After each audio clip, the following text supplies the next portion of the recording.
you are here for how retail leaders define the store's role in unified commerce. And I am your moderator, Nikki Baird, VP of Strategy at Aptos.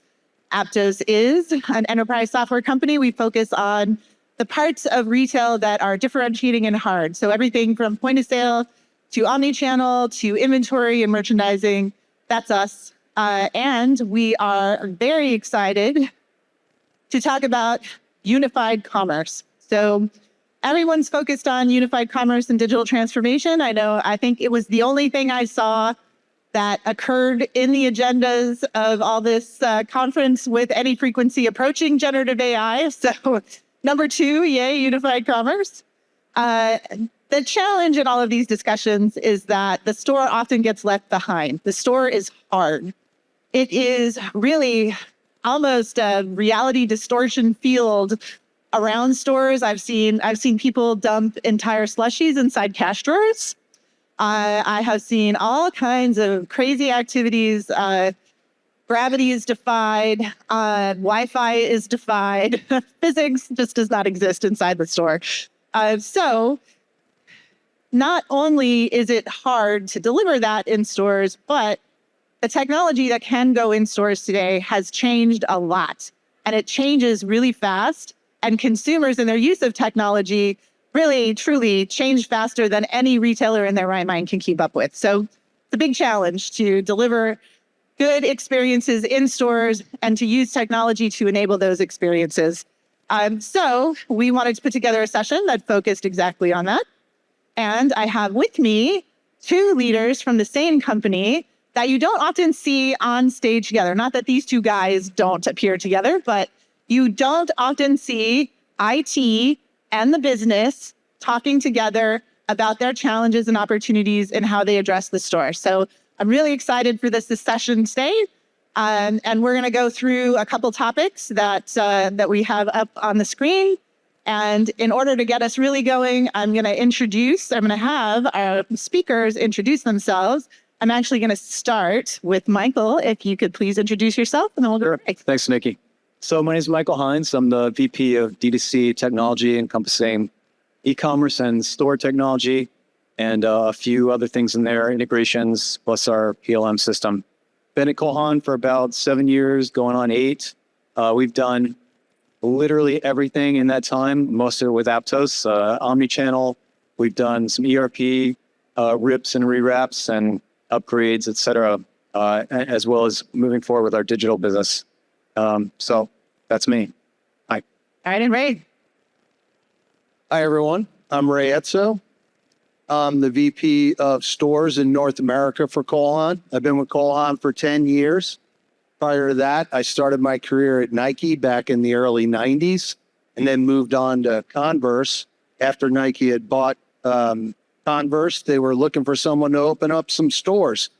Back before we had much in technology, a very small website. And now I've been at Cole Haan for 10 years. And along with Michael, we've built up the North America store fleet. Happy to be here with all of you. And I'm going to start by introducing you to Cole Haan and saying a few things about it and educating you. Although we like to say we're the NRF official shoe of men, because you walk around and you see Cole Haan on 50% of the guys walking around, and a lot more women than in the past. So we're happy to see that. But Cole Haan is actually been in business for over 100 years, and it started back in the late 1800s as the Morris Seltz Footwear Company, and then couple enterprising people, Eddie Hahn, Trafton Cole, and William Root, put together this company back in 1928 called Cole Haan. And we've come a long way over that time. And really, we look at it as we've been in the business for so long. We have such great tradition and have a history of reinventing and building things that are future familiar. and especially over the last 10 years. And that's really what sets Cole Haan apart, is it's something that feels new, but it also has a certain degree of tradition to it. Perfect collision of tradition and modernity in all the products that we produce. So when you think about coming to like NRF, some people have big meetings to do or have big presentations. And the idea is like, when we're making product, we're going to put you in the product, and you're going to feel the part and you're going to look the part so that you can perform.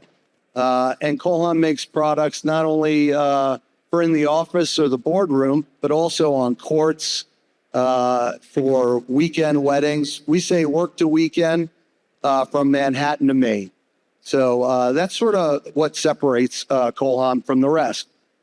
And then we have quite a bit of stores, over 500 globally, 99 in North America, a mixture of outlets, full price stores, shop and shops.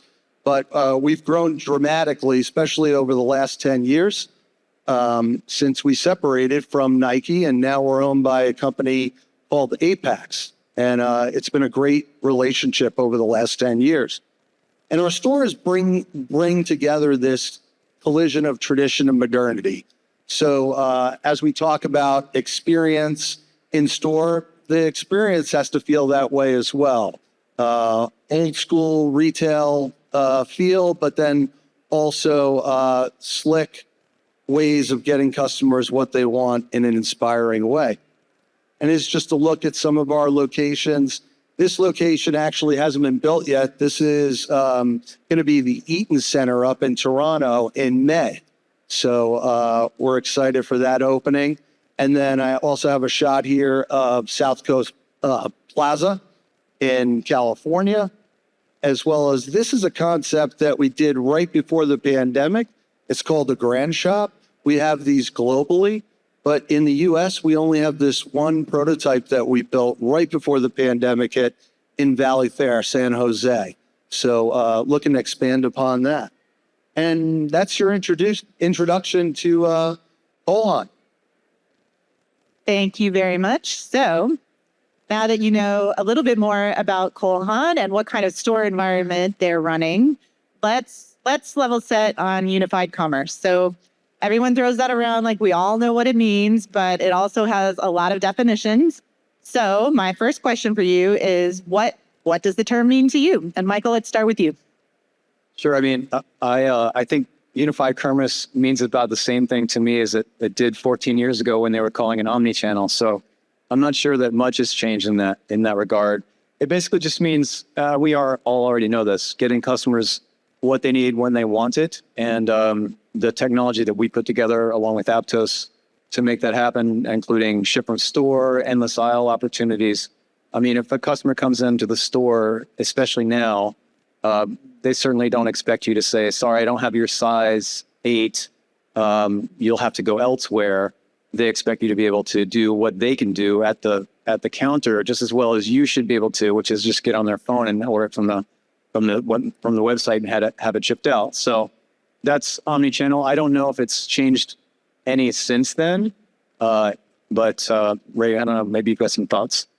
Yeah, my take on it, everyone talks about unified commerce, omnichannel, putting the customer at the center.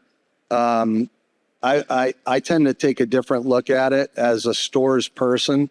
I look at it as putting the employee at the center. At the end of the day, the store employees are the ones that are serving the customer, and you need to bring some experience to them so that they can serve your customer in the way that you're looking for that's brand accretive. And any sort of, the simpler it is for them, the better experience they're having, the better experience your customer or your client's going to have. And that's the paradigm that we take as we look to build unified commerce at Cole Haan. I was just thinking about this morning. So on the digital side of the house, my customer is actually the customer. It's you guys, because you guys come to our site, whether it's through your phone or through web interface, but in the store, my customer as an IT person really is a sales associate, because most of the stuff that I do, most of the stuff we do in IT at Cole Haan for stores isn't geared directly for customer engagement, but rather it's making the store associates have a better time, a more efficient use of their time in engaging with the customer. I didn't pay the IT guy to say that, I promise. And this is why Michael and I get along. Everything he just said. Well, and I mean, just to underscore it, right? Like I see a lot of technologies that try to go directly to the consumer and get in front of them when they're in the store. But to your point, like, why? Because if they don't need the store associate as part of that experience, then why would they even come to the store in the first place? They can just do that online. It's a great point too. And it's interesting because I guess really since, I don't know, 2010 or so, we've been trying to figure out as digital rises, right, what are stores for? I think we're finally getting a handle on what we think stores are for. But in that interim period, there was kind of a time when, you'd have, well, the stores are for an experience. And like some companies try to create experiences in stores where, it's like a wonderland, a candy land, something you're going to want to get out of your house to do. But that ended up not really being the case. And then you have technology like the mirrors and things like that. And it just sort of ended up falling flat for the most part because customers aren't really coming to the store to see fun technology. They have TikTok, right? They don't need to get out of their house to do that. So I think the real challenge is finding technology that customers actually need and spending your resources and energy on that. Yeah, that's great. Let's talk about the consumer.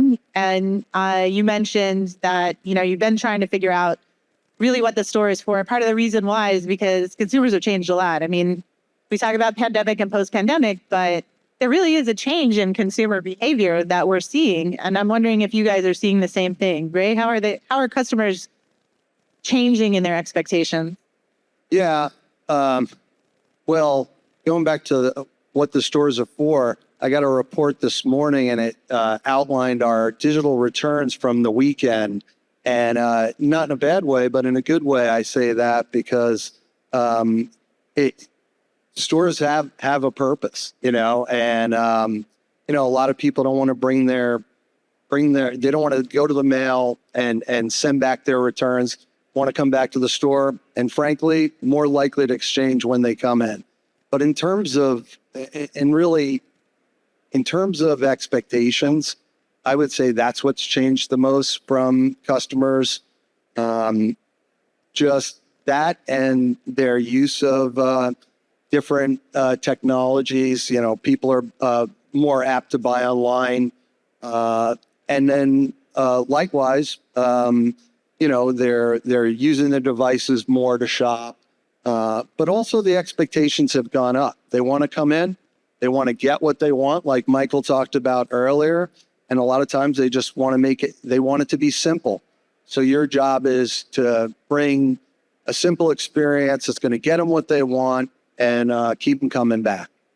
That's great. Do you feel like there's generational differences? I mean, people make a huge deal out of Gen Z is coming into the workforce and that's having an impact certainly on the products that they expect. But I mean, they're truly digital native versus older generations. Do you see generational or it's across the board in terms of what consumers expect from you and what they expect you to be able to do? It's pretty across the board at this point. Yeah, I wouldn't say there would be a generational difference in terms of the expectations. Look, Gen Z certainly more apt to shop via digital, but and using their phones to shop, but the expectations for the store are the same. Yeah, I guess the early consensus is that they actually value the store experience even more. Like that in real life experience seems to be really important. Michael, what do you think? Well, anecdotally, I think that's true. I mean, I have a daughter who's turning 18, and strangely enough, they go on shopping sprees. I mean, physical shopping sprees, which to me, like, wow, aren't you guys supposed to be the digital generation? But no, they really appreciate getting out there interacting with the products themselves. I mean, we're physical beings and we like to touch things and we like to talk to people. And I mean, you talked about generational, but I think that piece is going to stay constant because we're human beings. Yeah. All right. You mentioned mirrors. Let's talk about some of the technologies that can potentially go into stores and tell me what you think about some of these. So I guess first let's open it. What are the technologies that you're kind of paying attention to or interested in that you think have an opportunity in the store looking forward? I mean, you probably know I'm going to say the word AI, right? So I'm just going to get out. Yeah. But it's not really clear how it's going to affect stores because you guys have probably noticed if you've played around with large language models, they're tricky, they're squishy, they hallucinate, they don't give you necessarily the answer you want to see. So it's not really clear how that's going to play out in a store environment or even directly with customers. Maybe a chatbot for help desk or whatever for customers. It's not really clear that that's going to be a good direction. I think the most important thing that's going to happen in terms of AI, as far as sales associates or stores are concerned, is going to be whatever Google and Apple decide to do with AI.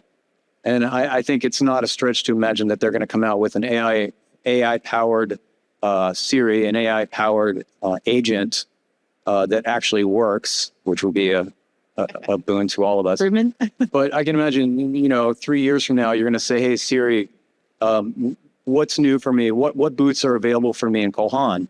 And Siri's going to know that what I actually mean is, okay, Siri, so what boots are available for me in black, in my size, in the style that I like, available at the Flatiron store, and are they open?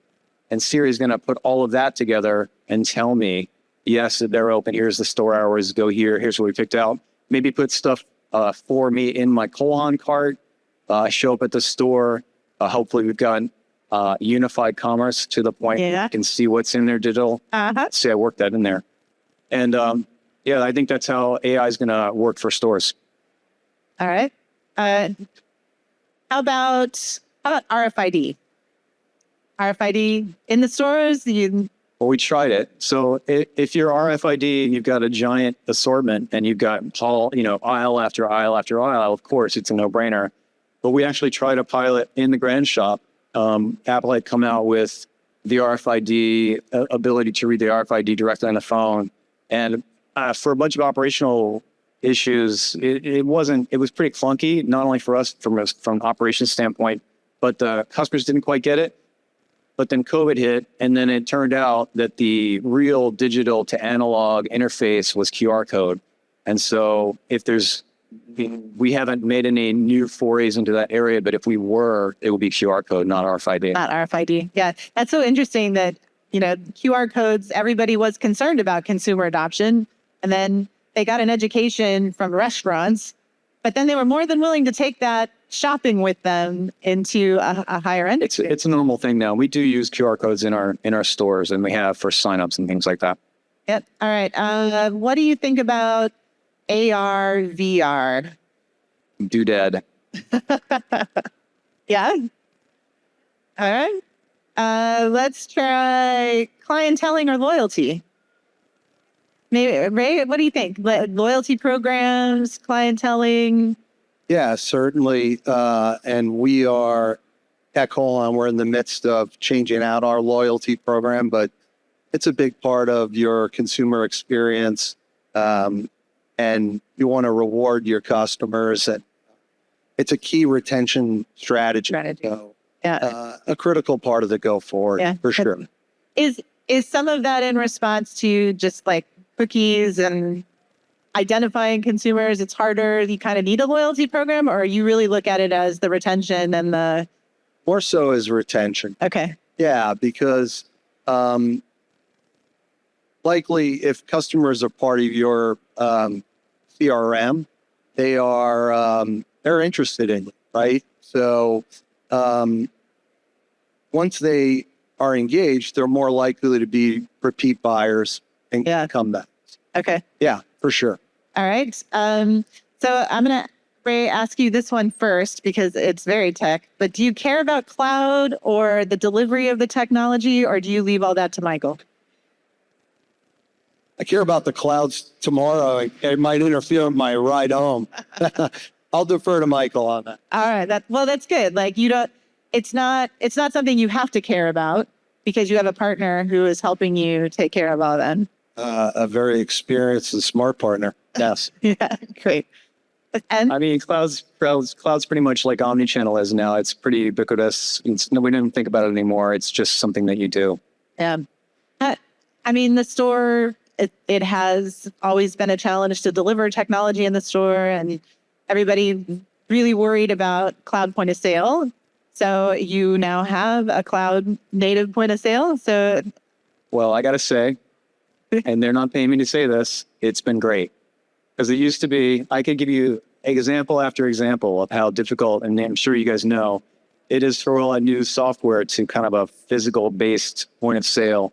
But with Aptos, with the iPad based and iPhone based point of sale that we have now, it's just a whole different ballgame. It's hopefully will become something that we don't have to think about, just like we don't think about whether to cloud or not. So that's been a huge leap forward for us that we're just now, since we just rolled it out, we're just now starting to see the benefit. I say the shrink wrap is still fresh on that one. Yeah. Fair enough. All right. Let's get more into your own unified commerce journey. And since I have both a business leader and an IT leader together in the same room, I'm definitely going to use that. And I'm going to ask you about working together. So let's start with what's your philosophy when it comes to the store experience? How important is it? And then how important is technology as an enabler for the experience? And Ray, I'll start with you. Yeah, so I alluded to it earlier. Our philosophy is enable the employees to create a meaningful experience in store. And to make that happen, the way Mike and I work together, we have ongoing strategic meetings. We do 3-year planning every 6 months and lay out what are strategic imperatives, tie it to what the company is expecting, and then how do we bring that to life in store? And then what's the technology that is going to help enable that, right? And it starts with a business plan and then the consumer experience plan and the information technology plan is the device to help bring that to life. Yep. And Michael, how do you feel about just how to partner in terms of bringing that store experience to life? So you're parts of those conversations from the beginning. Like, how does that work? Yeah, we are. I mean, I think the way we approach it, I mean, I mentioned this before, our client as IT is really the sales associate, right? And we apply a great deal of thought on the digital side to making sure that the experience for the customer is the most efficient one, the most information rich, so that they can do their job. They come there to buy from you, right, on digital. So we try to make that as easy for them as possible, a predictable experience. Yeah. And if we try to apply that same level of thinking and that same laser focus on the experience for the sales associates, and that's how we're going to win. Yeah. You guys touched on this in the beginning, the idea of, you can bring something to a store and it's a really great, kind of flash in the pan kind of thing. But then what do you do for the long term in terms of that customer experience? Because you got to get them to be willing to come into every store and not just the flagship store. So how do you view sort of flagship versus Main Street? You had a great prototype store that you've been working on. Just like in terms of consistency versus uniqueness, kind of where do you fall in terms of how much each store should conform versus be an experience for the consumer in that region? Kind of what's your thoughts around that, Ray? Yeah, it's more about consistency because you get efficiency that way. Yep. So look, I think in terms of what we're looking to deliver, the other part of that is the business and what you're going to get in return for the business. So as we think about different unified experiences, one of the biggest things that we did was bring our inventory together at Cole Haan. And it really starts there because that's going to be Because at the end of the day, the customer is coming to you for goods and services, and you want to be able to deliver it in an expedient, brand accretive manner.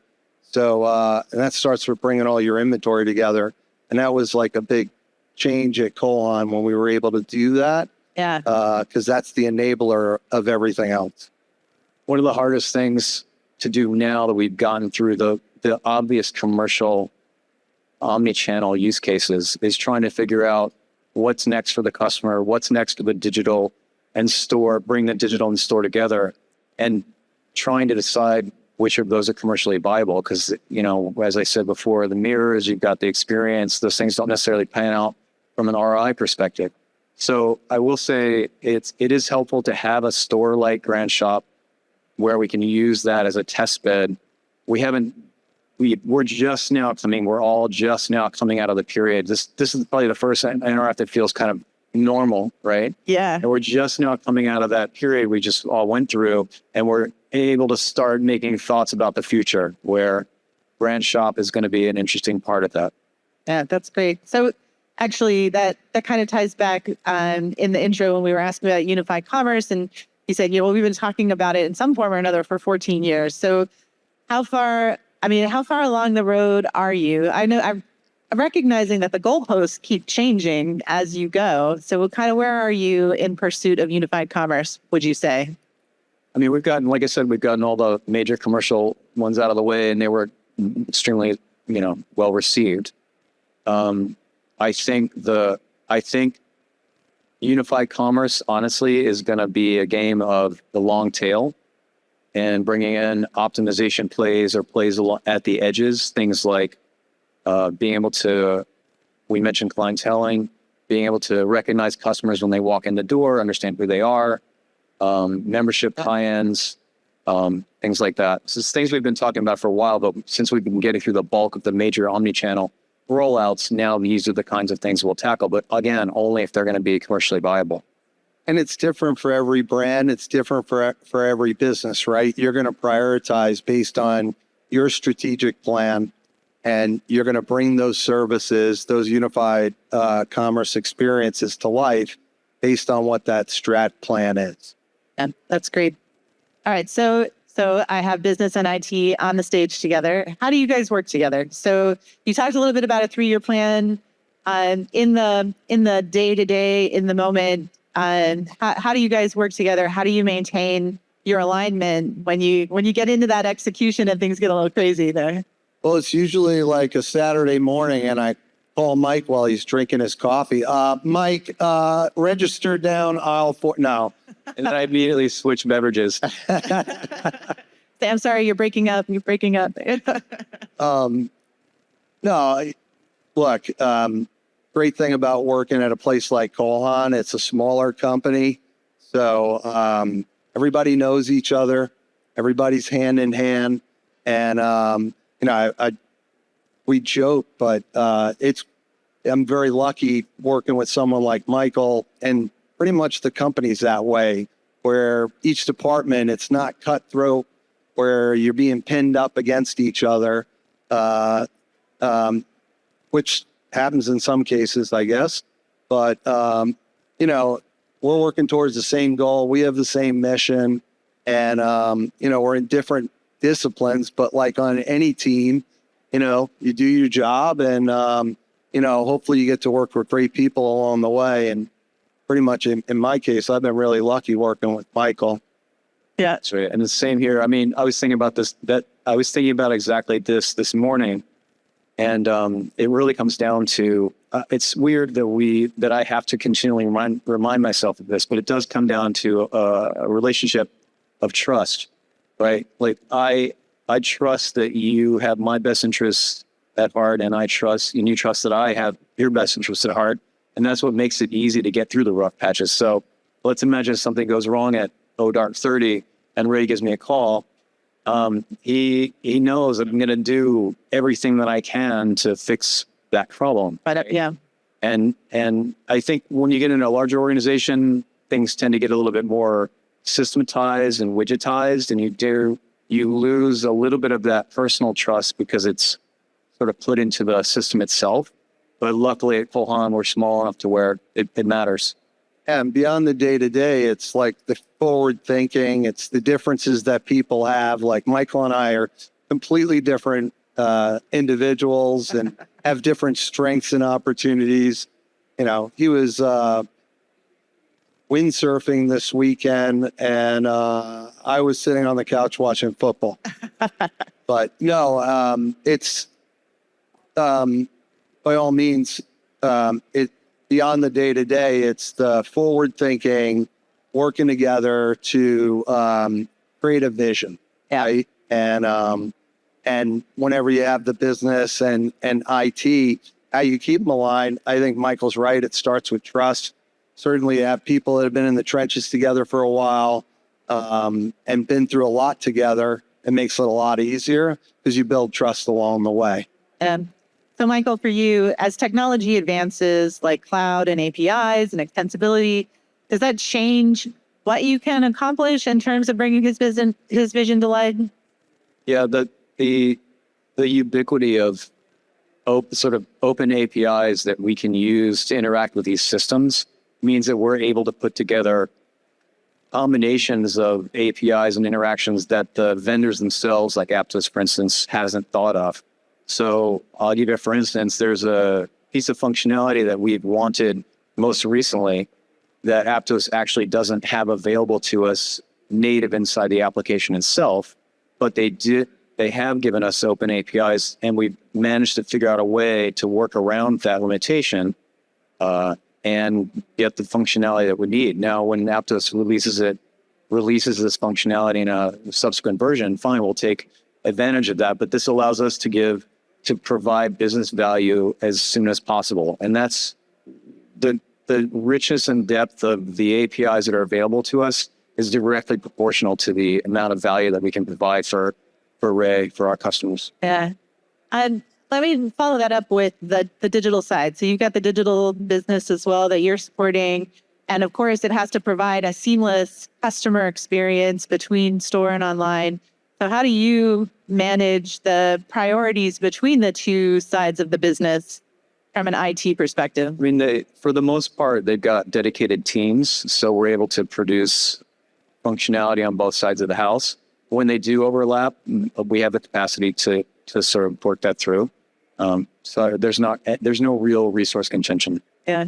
And when you think about new technologies that you want to try, like we're not sure that there's a business case, let's pilot it, let's see how it's going to work. How do you guys work together to identify the right store, the right opportunity for testing that out? I mean, it's pretty simple. Like we said, we've got a really good relationship. The main thing we come to Ray and to Brandon for is understanding exactly how we can roll something out with the least impact, not to the stores, but to the sales associates, right? And even more important, we'll have a piece of functionality that we think will help, but going to Ray and saying, how does a sales associate view this functionality? Is this going to actually help them? So that's how we do this. All right. So whose idea was Aptos One as an implementation for improving that employee experience? Where did that originate from? I think it was Aptos' idea. Well, yeah.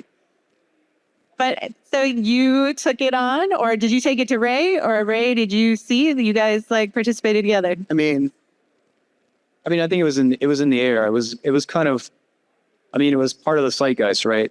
It's a cloud native application on an iPhone or an iPad.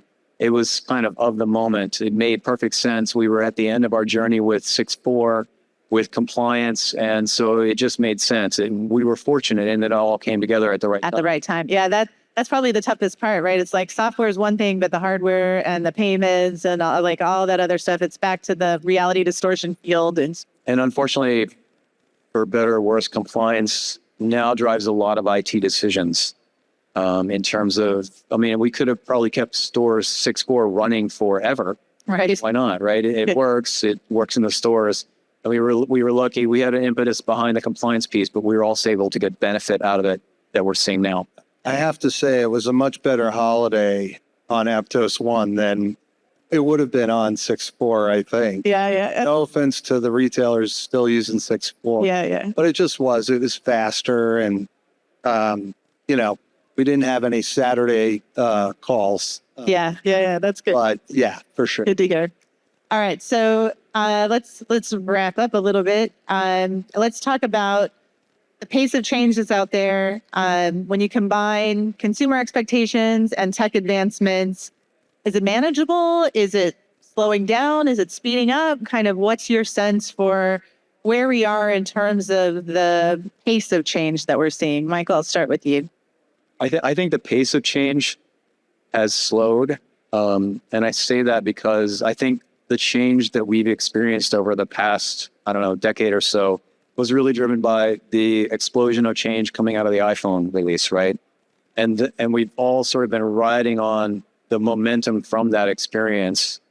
So if we're going to have another explosion of functionality available to us and to our customers in stores, it's probably going to be, maybe it'll be something like AI, maybe it'll be something we haven't seen yet. But I definitely feel like the pace has changed again because the commercially viable stuff is already done and it's just more questionable as we go through. Yeah. It's harder to make the business case. Yeah. Ray, how do you feel about it? Well, I think the change has occurred more in the consumer and consumer expectations, like we were saying earlier. That's what's really changed the most. And what's tough for different brands is we went from the COVID to then all of a sudden this crazy period of growth and not enough inventory to the next phase. And it's been, we're going into an election year. So it's been volatile, like the overall consumer, it's been volatile.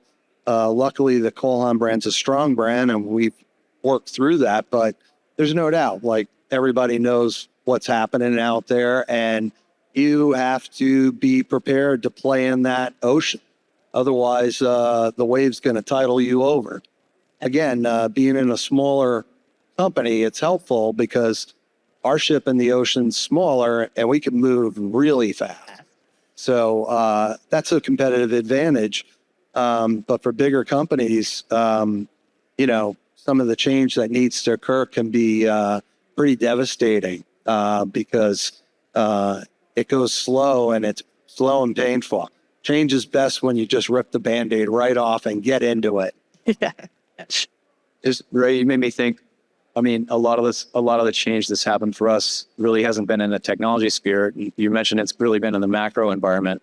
And that's actually the pace of change that's been the most difficult to adjust to.